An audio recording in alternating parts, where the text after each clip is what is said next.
کہوں گا کہ وہ آئیں اور آ کر اپنا معافی ضمیر بیان کریں. دلاور طارق. وبرکاتہ. نحمده ونصلي على رسوله الكريم اما بعد. اعوذ بالله السميع العليم من الشيطان الرجيم من همزه ونفخه ونفثه. بسم الله الرحمن الرحيم. ولله على الناس حج البيت من استطاع إليه سبيلا. حضرات گرامی قدر، بڑے ہی خوش نصیب ہیں وہ لوگ جنہیں اللہ سبحانہ و تعالی حج بیت اللہ کی سعادت بار بار نصیب کرتا ہے. اور بعض لوگ ایسے بھی ہوتے ہیں کہ جو لوگ حج نہیں کر سکتے. بعض لوگ اتنے مالدار ہوتے ہیں کہ وہ بار بار حج بیت اللہ کو جاتے ہیں، اور بعض لوگ مال ہونے کے باوجود بھی حج کرنے کے لیے نہیں جا سکتے.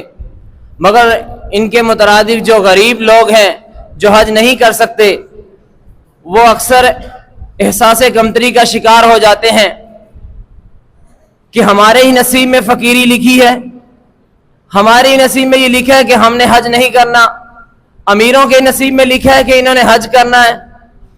تو ایسے لوگوں کو مایوس ہونے کی ضرورت نہیں ہے. ان کے لیے ایک دو نصیحت کر کے آپ سے اجازت چاہوں گا. سامعین کرام، اللہ سبحانہ و تعالی اپنے بندوں کے ساتھ زیادتی نہیں کرتا. اللہ سبحانہ و تعالی اگر کسی کو مال سے نہیں نوازتا تو ان کے لیے ایسی چھوٹی چھوٹی نیکیاں لکھی ہیں کہ تھوڑی سی محنت کر کے جو انسان ان نیکیوں کو کرتا ہے تو انسان حج اور عمرے کا ثواب حاصل کر لیتا ہے. یہ جو مہینہ ہے اس میں بہت سے لوگ لاکھوں کی تعداد میں حج بیت اللہ کی طرف رواں دواں ہیں.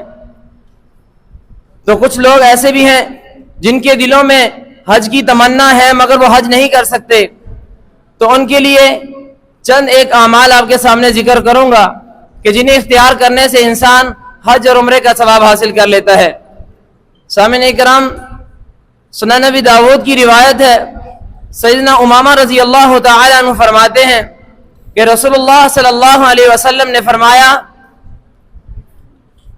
من غدا الی المسجد، من غدا، کہ جو انسان پاک صاف ہو کر باوضو ہو کر مسجد کی طرف روانہ ہوتا ہے اور با جماعت نماز ادا کرتا ہے تو اس کے لیے اجر حاجی کے احرام پہننے والے کے برابر ہے. تو انسان کو مایوس ہونے کی ضرورت نہیں ہے، بلکہ وہ چھوٹی چھوٹی نیکیاں کرے اور حج اور عمرے کا ثواب حاصل کر لے. اور نمبر 2 پر ہے والدین کے ساتھ حسن سلوک کرنا. الترغیب والتہذیب کے اندر آپ علیہ السلام کا فرمان ہے کہ ایک صحابی آپ علیہ السلام کے پاس آیا اور آ کر کہنے لگا کہ اللہ کے رسول، میں جہاد کرنا چاہتا ہوں. آپ علیہ السلام نے فرمایا، کیا آپ کے والدین میں سے کوئی باحیات ہے؟ تو وہ فرمانے لگا کہ جی ہاں، میری والدہ زندہ ہے. آپ علیہ السلام نے فرمایا کہ جائیے اپنی والدہ کی خدمت کیجئے، آپ حاجی، معتمر اور مجاہد کہلاؤ گے. سامعین کرام، یہ چھوٹی چھوٹی نیکیاں ہیں جنہیں اختیار کرنے سے انسان حج اور عمرے کے ثواب کو حاصل کر لیتا ہے. اللہ تعالیٰ سے دعا ہے کہ اللہ تعالیٰ ہمیں ان نیکیوں کو کرنے کی توفیق عطا فرمائے. آمین. وما علینا الا البلاغ المبین.